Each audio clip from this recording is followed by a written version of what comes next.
Hello guys! Magandang gabi. Ayan. Dahil Sabado naman bukas ay may family dance naman ang aking mga amo. Ayan. So magmamarinate ako ng isda ngayon. Nilinisan ko na si dati. Overnight ko siyang mamarinate. So, ayan. Ilinisan ko muna siya guys. So, ayan. Nag-love shoutout sa lahat. So, ayan guys. Nalinis na natin ang aking isda. Ayan. So, ayan, malinis na. So, lalagyan ko sila ng lemon, asin, turmeric. So, ayan.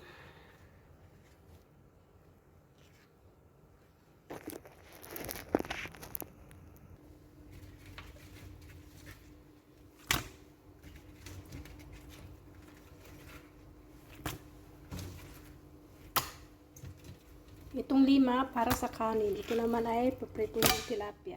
Ayan. Tapos ko na rin silang operahan. So, ayan.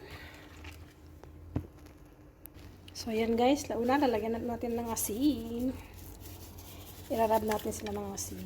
Nag-gloves ako kasi mamaya maglalagay ako ng turmeric. Ito, nagpapakulay ng kuko. Napaliguan na natin ang asin guys. Next naman natin ay lemon juice. So, ayan. Nalagyan ko muna sila ng lemon juice. Tapos, garlic. So, ayan guys. Nalagyan na natin ng lemon juice. So, next is harap natin naman ng garlic.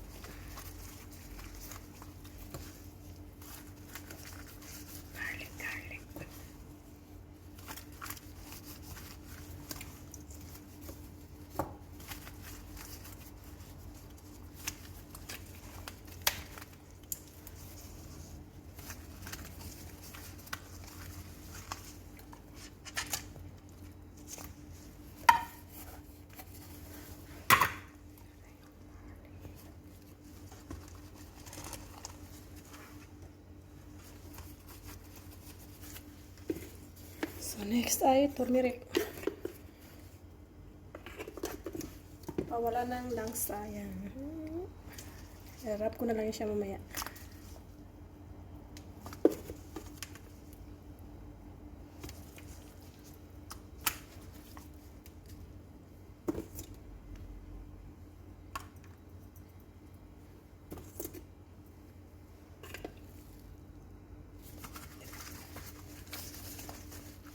So, yung ibang spices niya guys, bukas na lang.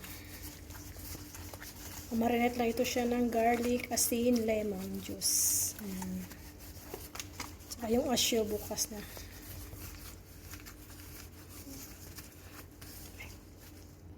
So, ayan guys. Tapos na natin paliguan ng turmeric powder. Ayan. Kurkum. So, bukas lalagyan natin ng fish spice din naman siya. Tsaka palaman, sibuyas, mga dahon-dahon. So, ayan. So, ayan na sila. So, bukas, lalagyan ko naman ng fish spicy. Powder yan. Mix. Pero bukas na. Tsaka mga palaman na dahon, sibuyas. Bago lutuin bukas. Tatahiin ko pa yan. Yan. So,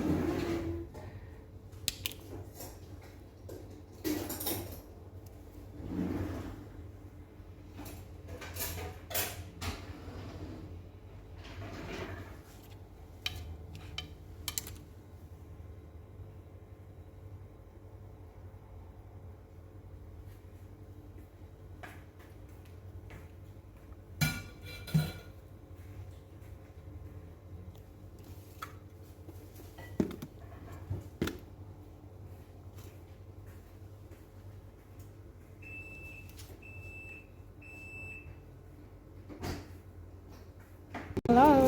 Ayan, yun na marinate natin kagabi guys. In-overnight ko sa ref. Lalagyan natin ng asyo. Ito yung asyo na ilalagay ko. Merong kusbara, spin dill, onion, coriander leaves, kusbara or coriander leaves, sili, tsaka garlic. Lagyan natin ng konting asin. Lagyan natin ng konting oil lang. So, ayan, mekos-mekos natin.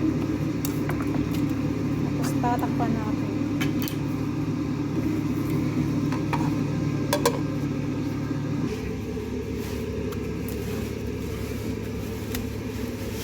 Overnight ito siya marinate guys. Tinaya ko sa ref.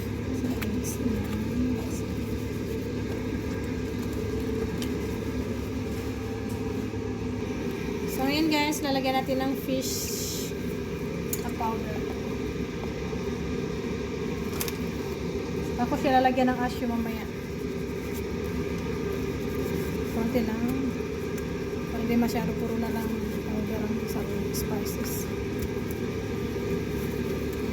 Ito yung 5 para sa kanin.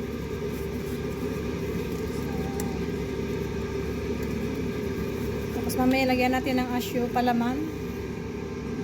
So, ito prito mamaya. Para kay baba.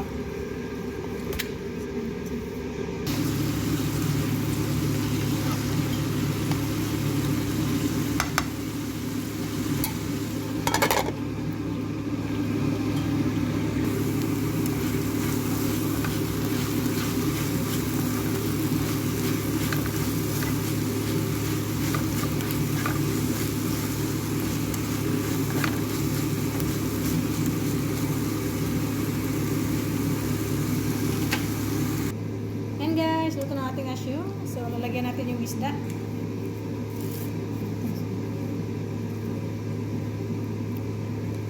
Mainit-init pa. So, lahat lang guys is lalagyan ko. Tapos tatahiin ko. Ayan. So, ayan guys. Tapos na natin lagyan lahat. Yung asyo ko pala hindi ko naglalagay ng any powder dito or spices or black lemon. Kasi ayaw nila nangingitim. Ayan. So, tahiin natin yan. Tatahiin natin. Para hindi lumabas yung palaman ng isda. Diba? Ayan. So, ayan guys. Tapos na natin tahiin. Ayan. So, itong isa ay lalagayan natin dito yan. Kasi lalagyan natin ng harina. Kasi piprituhin ko mamaya. Prito ako nito kasamang patatas.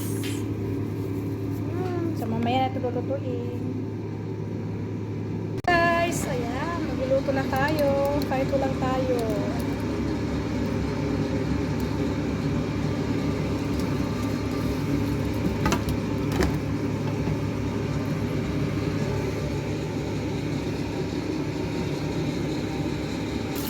Lagyan ko na yung sibuyas.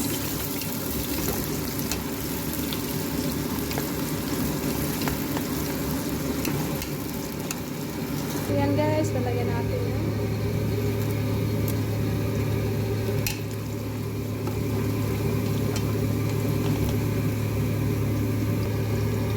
Garlic.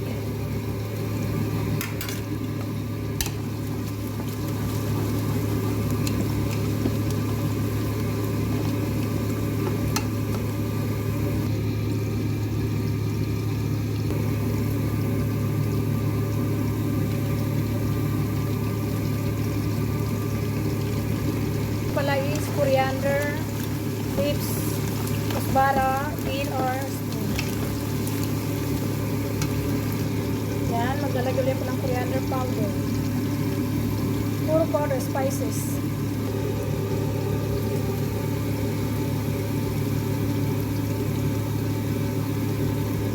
Turmeric powder.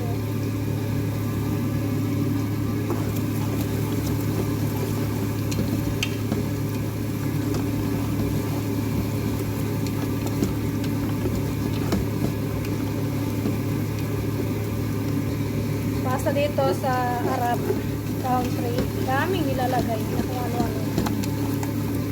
Kadero ko sumasayaw. Hindi gaya sa Pilipinas, asin, bitchin, kamatis, luya. Okay na, tubig, tapos, tanglad. Dito, dami-dami nilalagay. O, yan yung 5 isda guys. So, 2 lang yung papakuluan ko dyan. Kasi maliliit din naman sila. So, prituhin na lang ito sila na walang arin. Para maglasa lang siya pag nilagyan ko ng bigas. Pang palasa lang siya. So, ayan. Ilalagay ko na yung dalawa. Para matapos na. Ang aking ginagawa. Ayan. So, ang gagawin natin dyan guys is mekos ko yan. So, ayan guys. Na-mekos na natin yan after 5 minutes. Ayan. Dalawa lang yung nilagay kasi para lang pang palasa dun sa kanin mamaya. So, ngayon ay lalagyan ko ng mainit na tubig. Ayan, nagkukulay-kulay pa sila. Makulay ang buhay ng ating mga isda. So, ayan. O, diba? Dry lemon, binabat ko sa mainit na tubig. Lalagay ko na rin. Ayan. Pati kuko nag-yelo. Pakuluan ko lang yan siya guys ng mga 10 minutes. Tapos tatanggalin ko yung isda. Saka ko ilalagay yung kanin naman. So, ayan guys. So, lagyan ko lang ng asin. So, ito na pala yung aking asyo. Sibuyas. Hindi ko na ng paglagay ko ng cardamom powder, lemon powder. Nilagyan ko na ng konting mantika. So, yan. Nilalagay ko sa ibabaw ng kanin mamaya. Kumukulo na sila. Yay. Mamaya itatanggalin na natin yan para hindi madurog yung isda.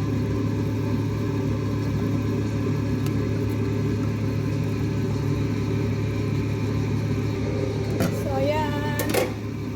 After 10 minutes. Ayan, kukunin natin yung isda. Baka madurog sila. Maghihiwalay sila. Pinaghiwalay ko na nga yung 5. Baka maghiwalay pa sila. Awa naman.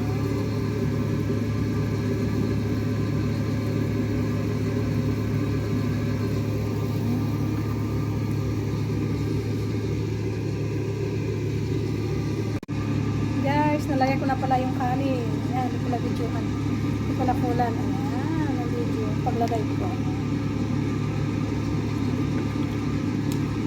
Papantay-pantay lang natin.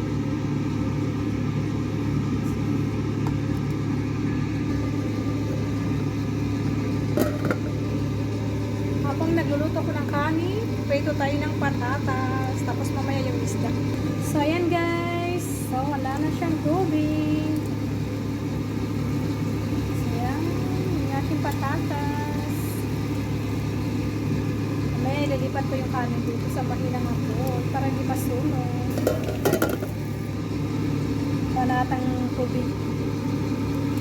Meron pang konti.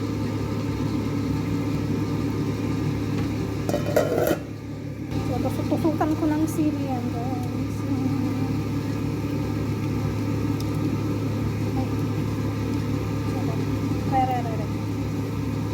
Ayan eh. Ayan, buburan ko lang siya ng garsi.